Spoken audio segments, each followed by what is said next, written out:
first thing I'm going to do is real easy. I just need to get your name and the correct spelling on tape. So if you give me that, please. Okay. My name is Darlene Phyllis Smith. And Darlene Phyllis Smith.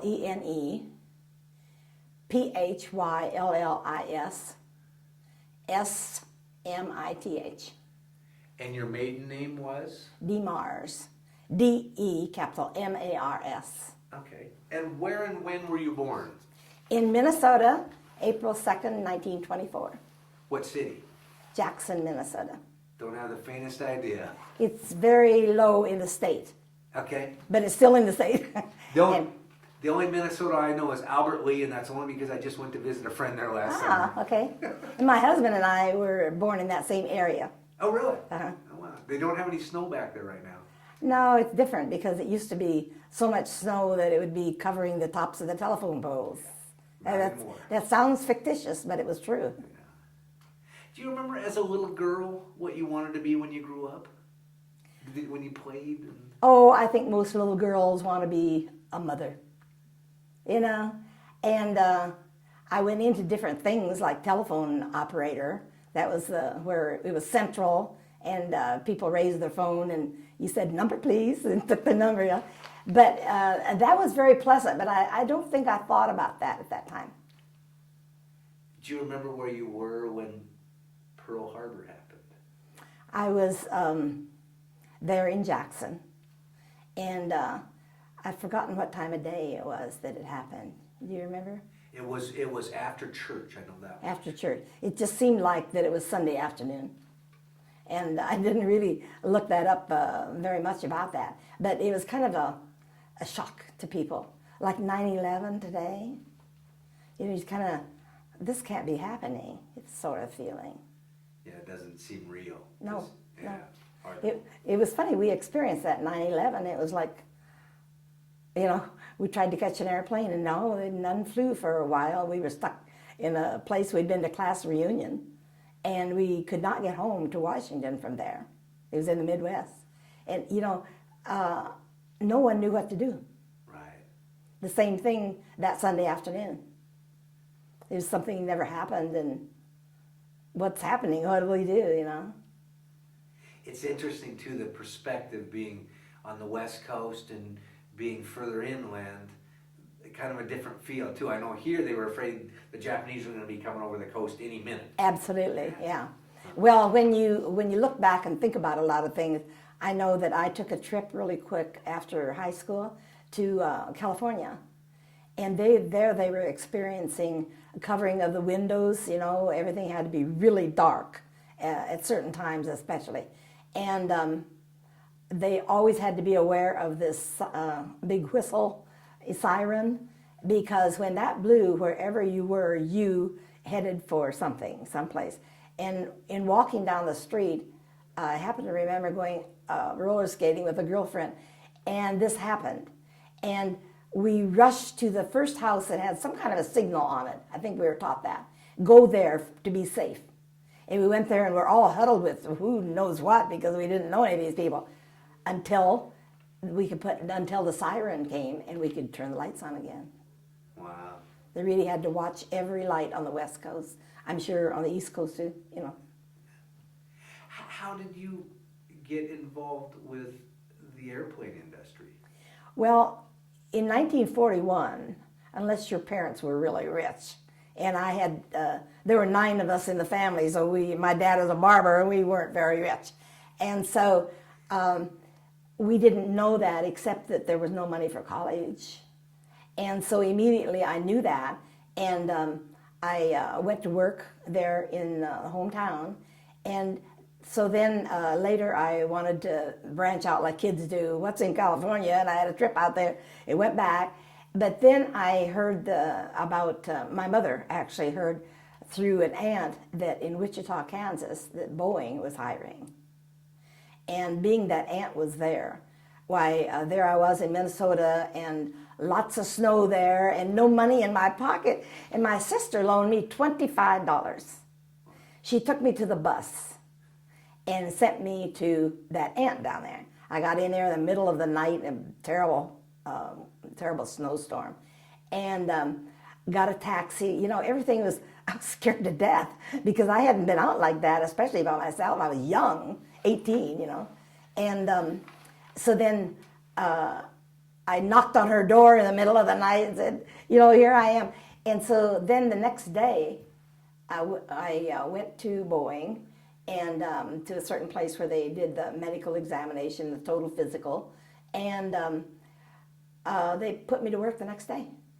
Wow. And the next day happened to be January 1st, 1943.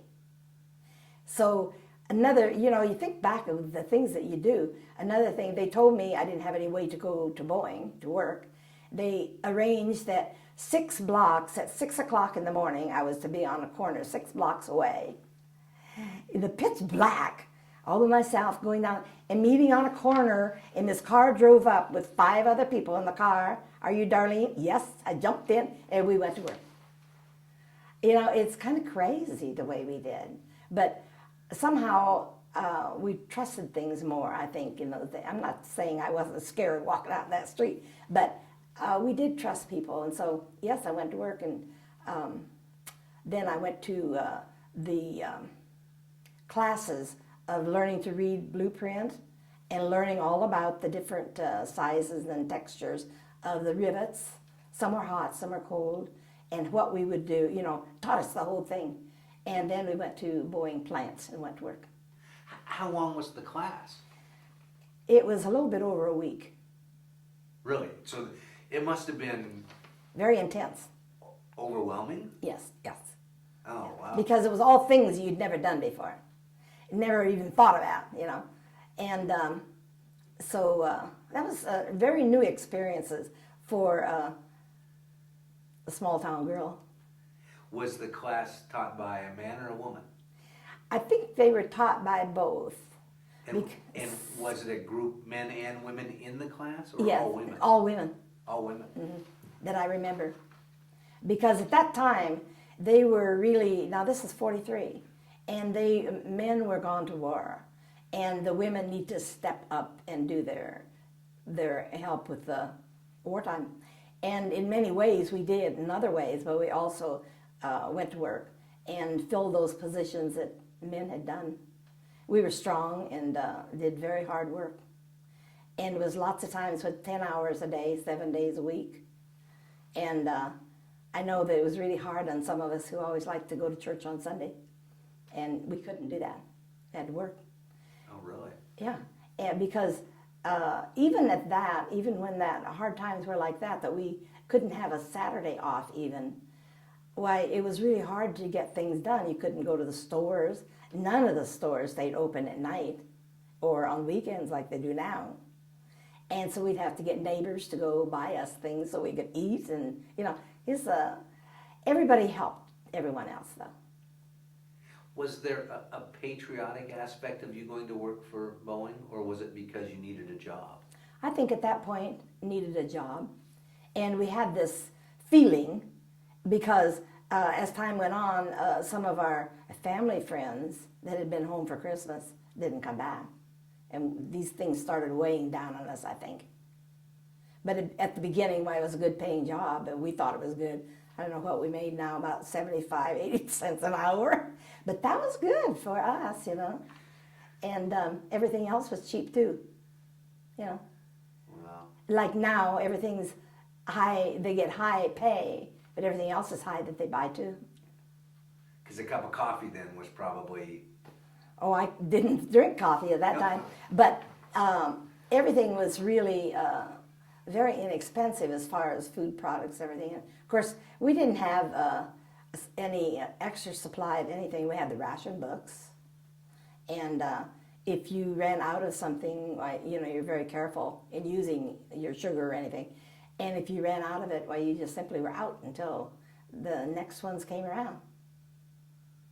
But as I look back, I think women really, really did help the situation. I think that because of the efforts that women made, it was really a good backing for everything. You know, their hearts, you know, flags were in the windows, and their hearts and souls were there because, you might have been working beside someone who lost a son last week, or husband. And it was tough. I look back. It's interesting because and you're exactly right, women were a big part of the war. If you took that factor away, we wouldn't have won the war. I mean... Well, we sure helped, that's for sure. Oh, yeah. Like, there were a lot of men that were 4F. Their health wouldn't let them go. And then there were some churches that released people to the war effort working at home. They didn't believe in going to war. And but we didn't have very many men. But the funny thing was that there were men and there were women, just a plenty era. Now, as a grown-up, I remember the things that happened. Didn't happen to me, but happened around, because it was just I think it was a fast life for a lot of people. They worked hard and they partied hard and all, their weekends, if they had any time, why it was going dancing and everything. It was kind of it's a different life. So sleep was the last thing that those people thought of. Yeah, it was kind of like a lot of people thought, well, do we have a tomorrow? I think it kind of worked out like that. Maybe that was kind of in the air, we don't know about tomorrow. Well, none of us know about tomorrow, right? Even today. But I think it was kind of like that in that time. Fast life. Different. Have to live it today. Yeah. Yeah. So when you got training on the blueprints and hot and cold and all that, where was the plant that you went to? Was there a name for the plant or was it just? It was lay down section at Boeing, and that's where the last section.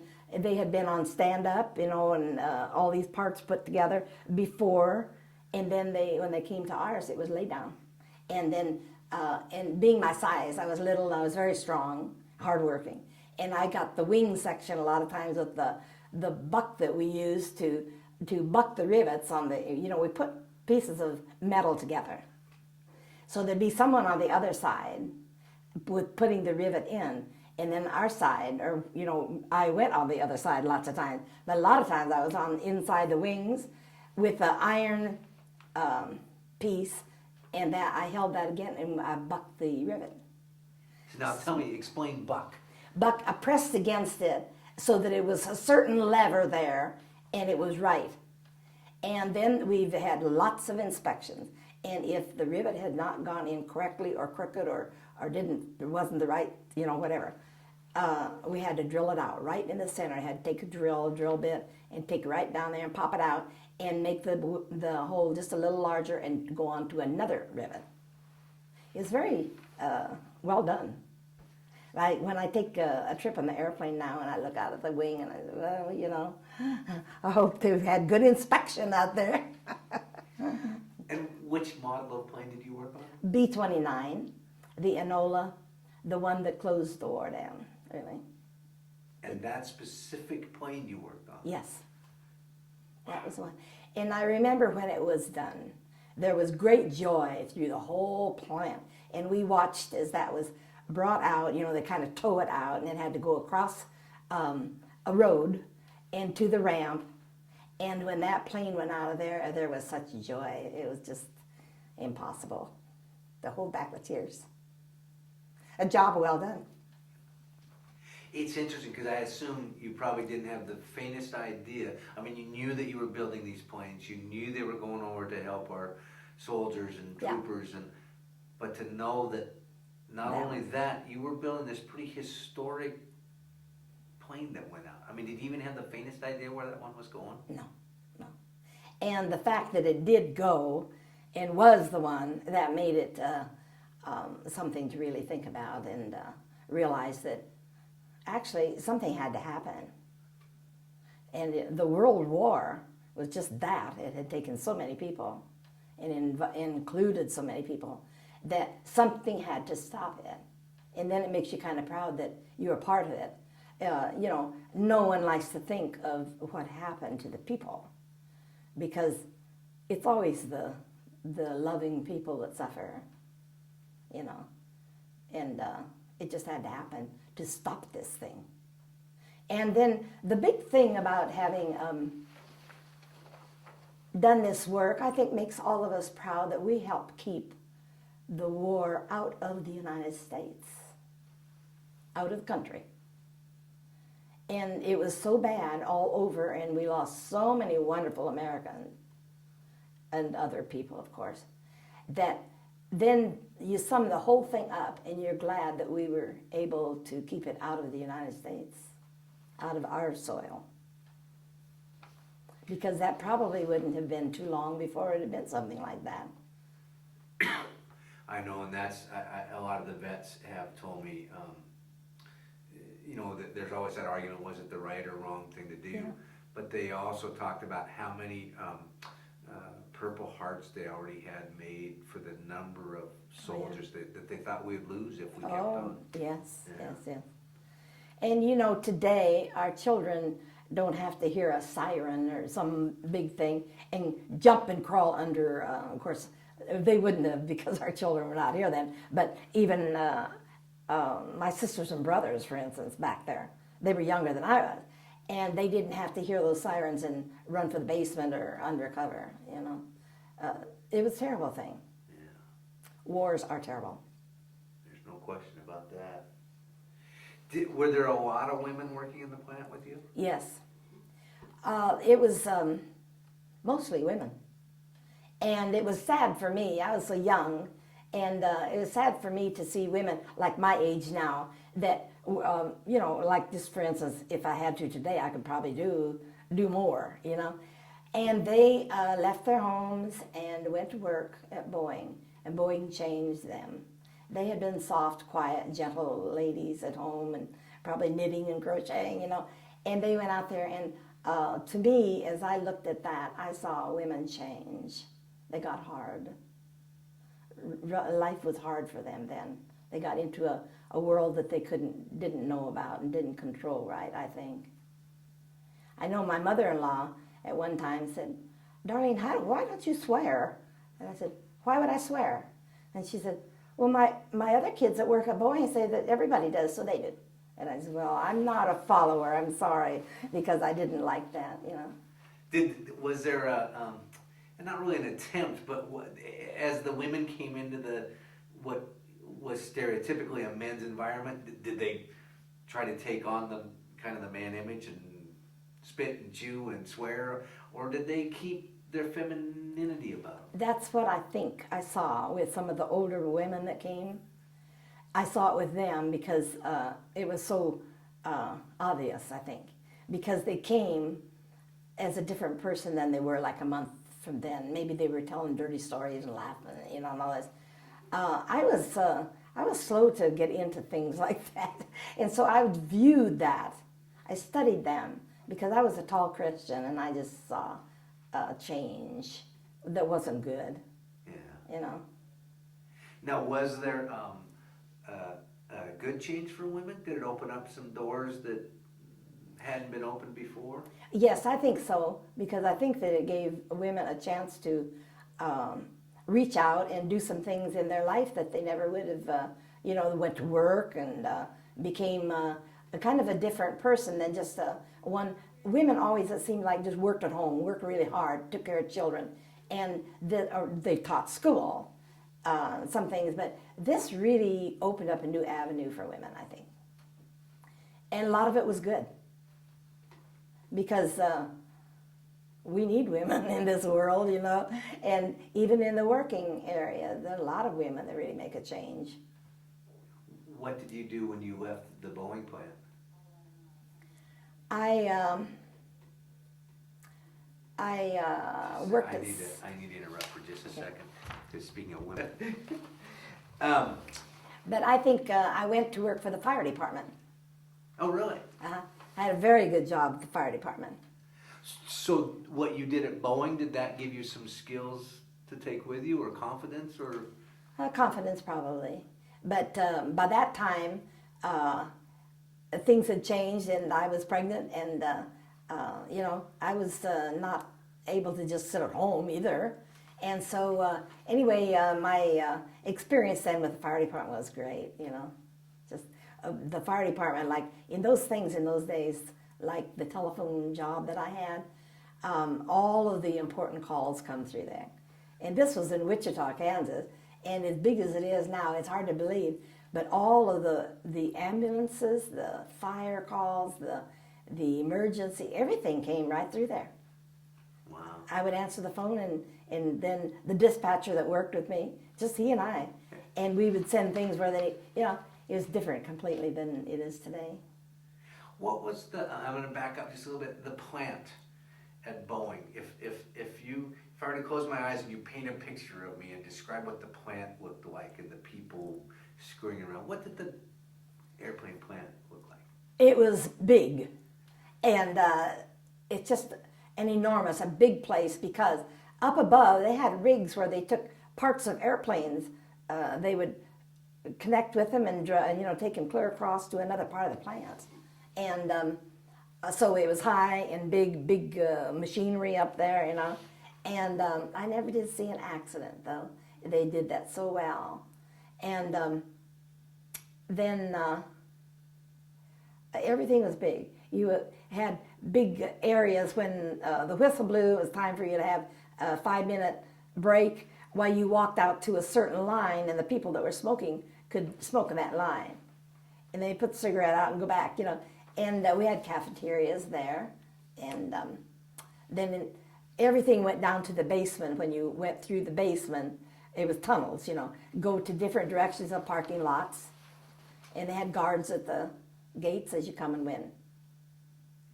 Wow. So there was the working surface, and then there was kind of this It's mole maze under. Yeah, because there were so many people that gave him direction which parking lot would, and it was very, very well done. Did you make friends with people that worked there, or were you so busy working that? Well, we did make some friends, but not very much because we were so tired, And by that time, then I had been married, and a lot of the others were married, and so we had our work to do at home when we finally got there and had some time, But I never kept up with any of my friends there. Now I missed that part. You got married. Where did that happen in all of this? I did. I had been there 6 months, and I actually married my crew chief. And so when I married the crew chief, well, then they had to move me to another area away from him. But anyway, it was even then. I didn't have a coupon, a ration, book. Didn't have another coupon for a pair of shoes, and my dress needed black. It had black buttons on it. I had to wear brown shoes with it. I don't think women would do that today, but we had to do it. So small wedding then? Yeah, at his home, and he was his dad was a missionary minister, and so an uncle married us in the home, and just very, very simple, no time off. Got married Saturday night, was back to work on Sunday. Everything was fast, and even the cleaning, we couldn't get cleaning done, and so what we wore to work were kind of coverall-like things, and we had a hat that we wore that covered our hair. Our hair was long. Most people's hair was long, and we had to get that underneath that hat, and one little piece of it would fall down at all out of that cover, and we'd be written up.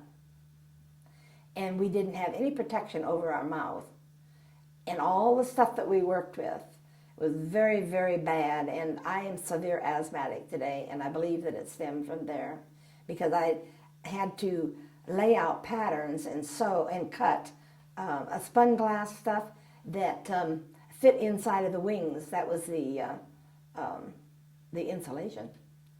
And so I had to breathe that all the time. I was cutting it and getting up there and pushing it around in place, and I would be crazy itching by the time I got home.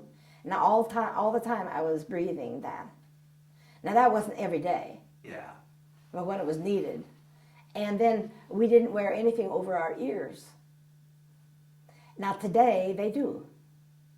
They've learned a lot, So and you're exactly right. I mean, you think about the day in the city. I mean, they've got masks and earmuffs and glasses. They wear long hair, let it fly. They always told us they had to have it under that cap so it wouldn't get in the machinery or anything. Who wrote you up? Well, it would be probably our crew chief or something. They had to. If we did, like anybody else, they got out of bounds about something. So I'll bet you your crew chief never wrote you up. I did. It wasn't written up, but it was very, very hard. Well, even though that wasn't the one that I think he would have been probably yes. She did it, but I didn't do it. That I remember because I was also really impressed by the way that they told us we had to do that or not do that. We kind of grew up learning to do that, to mind, I guess you call it, because we were careful. I don't know if anybody really that was written up. I think you're exactly right. I think there is a real different, and I grew up that way, but even in my era, it was starting to change. But if they said, this is your job, and this is how I want it done, Yeah. I didn't go tell my boss, no, let me tell you how to run your business. Yeah. I know one time I had to use a drill. It was very, very heavy. But even so, they said, use that. And I had to brace it against my stomach. And it hurt me. And I had to do that day, and I had to have my aunt take me to the doctor the next day. I hurt so bad. Of course, the clumsy little doctor says, are you sure you're not pregnant? No, I got hurt yesterday at work. But no, I didn't go back and tell anybody about it. I simply asked if I could do a different job. That was a little hard for me. And you don't do that very often. But I did hurt myself, and that was very, very heavy work. So you could get into that and get hurt. But I can't really remember people being hurt on their job. And then probably they gave that job to a man, the next day. When you were in the wing, being the bucker, how much... Very close area. I mean, can you stand up? You're laying down? No, you lay down, scoot in, lay down, because there were ribs, along, it's just not vacant. There were ribs, and like you build a wall, and then it was close together, and a little person like I was then fit in great. So you would go in and do the bucking, and then also go in there and be sticking this spun? Yeah, at different times. Our job varied, according to what needed to be done. Did you, where you were, they laid the wing down. Was this when they'd started to put it to the plane, or it had to go somewhere else to go to the fuselage? Well, it was already on the plane. Oh, it was on, okay. Yeah, when it came to that. And before that, it had been a stand-up position, and they could work on it in, I don't know exactly what they did, but it was in that position. And then ours came to the lay down. Did you ever get a go on a finished plane? No. You built them and... But one thing I don't remember what it was called. We wore something on our neck here that had like magnet things on here. And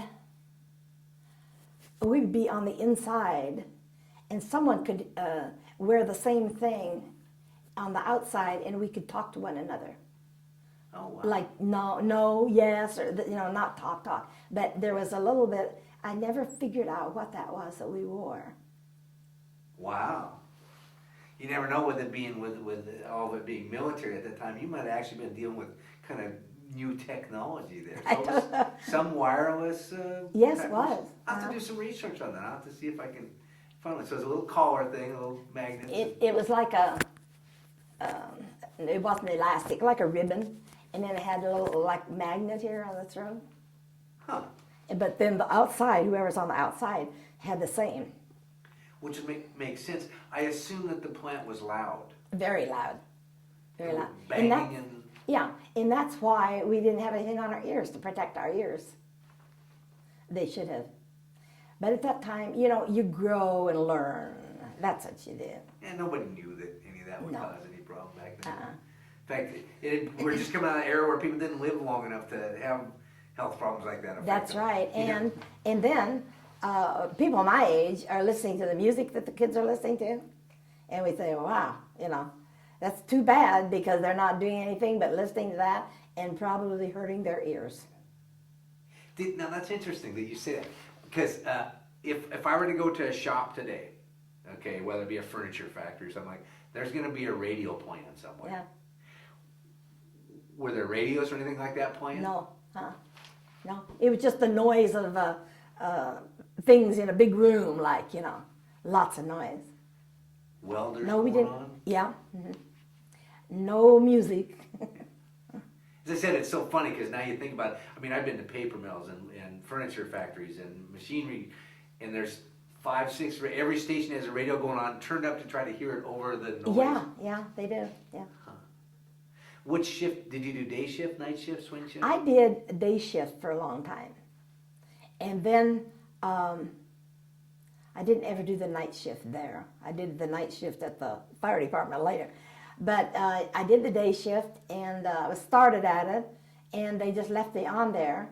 And then there was a time later that, I don't recall just when that was, but I went to the second shift for a while. And that wasn't as convenient, you know, but third shift I wouldn't have liked. I didn't like the third shift when I worked at the fire department. You don't ever, unless you were on it all the time. Otherwise, your body's not really ready for that month on a night shift. Yeah. Now, you said they had a cafeteria there? Uh-huh. Did they serve food, or you had to bring your own food? It was a cafeteria that actually fed you? Yeah, we could buy food. But a lot of us brought food, too, because that's like cheaper, you know. Oh, I was just wondering if with the rationing, if there was an advantage that, oh, you had food available that maybe with your ration coupons you... Yeah, I don't recall that we thought about that. I can't remember that. I just know that if we had food, a lot of times we'd take it from home. How often would a plane... So when it's done, did they just take it out to the runway and fire it up and take off? Yeah. That's where it was. It was taken by a big trailer sort of thing, you know, and moved over there. It's interesting because when you see pictures, you don't get a perspective of really how big they were. And then you see somebody standing by one and you realize they're pretty good size. Oh, yes, they were big, yeah. But that, you know, there are some things in life that you remember that were just kind of big in your life. And that was big, you know. I have some highlight jobs that I used to do, like the telephone company. I like that. And was at that quite a while, but I was young and I wanted to move around, and I didn't just want to go to work and go home, you know. And so that's when I went to California and left it. But that was a good job in those days. I interviewed one woman, and she was from Teague, Texas. And she went into the waves, I believe it was, to get out of Teague. But she went and trained to work on aircrafts.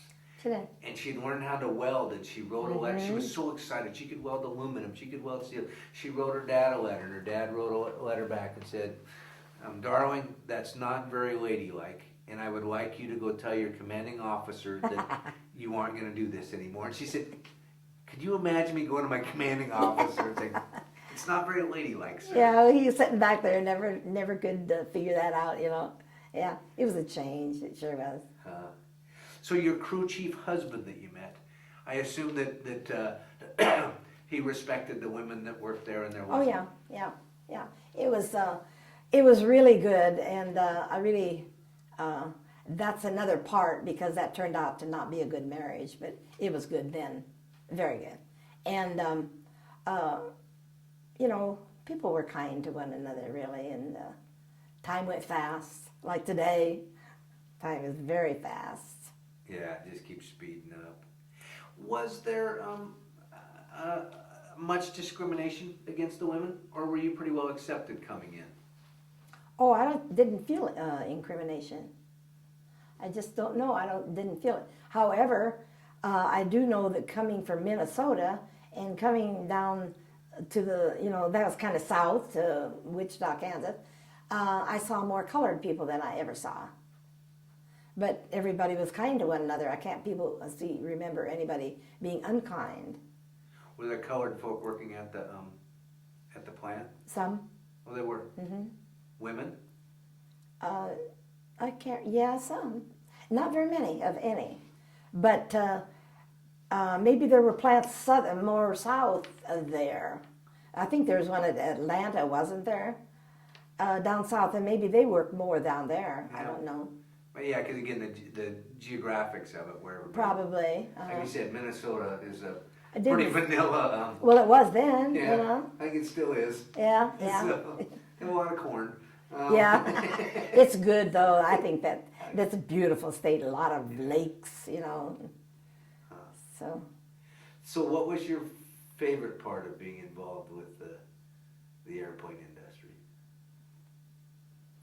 I liked my work.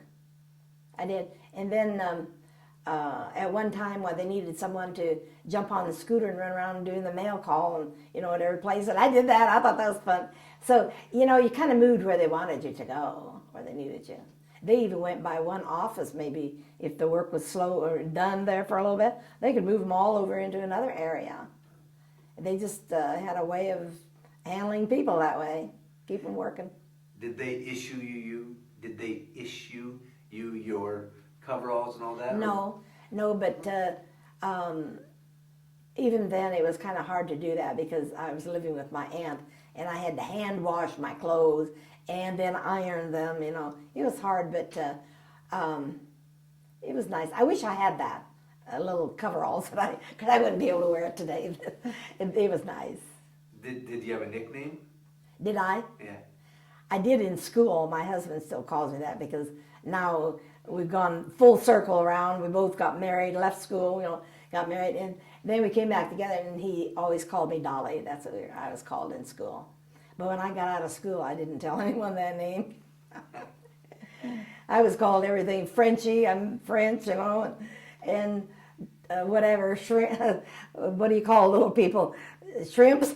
Shorty, shrimp, Everything. yeah, I got that too. I just didn't know if, because it sounds like you fit so well for your job of getting in the wing. Yeah. That, you know, hey, Shorty, come on over here. They might have. I can't recall that. I just answer if anybody calls, I guess. The crew that worked on the wing, I guess the Bucky and the Bucker, or Uh-huh. whatever, 2 women? Or did it mix up? Or? Usually it was women because there were so many of we women working there. Yeah. Wow. Fascinating. And I do think that crew chiefs and a little bit like that were men, as I remember. Yeah. And then, you know, even I remember being up on top of the airplane and tightening screws down and stuff, and someone was underneath and working with me. And I hurt my wrist at one time, you know, because it was such a strong job. And anyone that had any problem with height, they wouldn't have been able to. I just crawled right up there and looked around like I was used to it. So it was easy for me to get around. Not as easy as it is today. I thought you were going to say you hurt I mean, it was easier than today. I thought you were going to say you hurt your wrist and you went to the doctor and he said, "Are you pregnant?" Oh, yeah. Not that time. Yeah. The other time. There was some that. Actually, you know, I never thought about that doctor after that, only it made me angry. You know, I was with my aunt, and I suppose that's all he thought I was up to, you know. Well, and again, it shows that how perceptions have changed in the world. I had some waves in here, and I didn't realize this, but there was a very negative connotation to the waves. Yes. The rumors were that they were there to sleep with the officers. Yeah. I know when I got out of school, that is one thing that I thought that I probably would like to do. And my brothers were in the Navy. And they, don't you dare. And I thought that was going to be okay. I'd go in there and maybe get nursing training, you know, and because I kind of always wanted to do that. But the most I did of that was raising children. And I was in EMT and worked with the ambulances for a long time. But they said, no, don't do that. And that was it, because of the bad name. And did they tell you that, or they just said, don't do that? Yeah, they told me. Oh, okay. Yeah. And they talked to my mother, said, don't let her do that, you know. Well, actually, at the time, I thought that was pretty good, because I didn't think that they cared two hoots about giving me any advice. You know, one was older and one was younger. And here they were saying, whoa, don't you do that. in a little protective way there, you know. Oh, that's neat. But they did carry that stigma. Yeah. And of course, there's always someone that starts these things, and it's like a rotten apple in a bushel basket, you know. Well, her sad story was she had a friend that was away who was married, and her husband was overseas, and she could never convince her husband that that wasn't the case, and they ended up getting divorced. I think a lot of that, I'm wondering if that's not happening today a little bit too, because there's not good communication a lot of times when a fella comes back. And true, there were a lot of women that took advantage of that. You know, maybe the day he left, why she started having her parties, but that probably happens today. Had to get that I believe that it was a $10,000 life insurance policy. Was Get married before they go overseas. I mean, yeah, there was some of Yes, that, but I not, suppose. you know, again, I don't think Yeah. it was as broad spread as they want to make it. Mm-hmm. But likewise, why women can't really believe that their men would be over there that long without running around too. And if they did, they probably wouldn't tell their wife. You know, so it's kind of a thing that still goes on today, I think. Yeah. Because a lot of men come back and they're pretty angry about maybe she had a baby while he was gone, you know, and stuff. So these things happen. Well, great. Let me stop down here.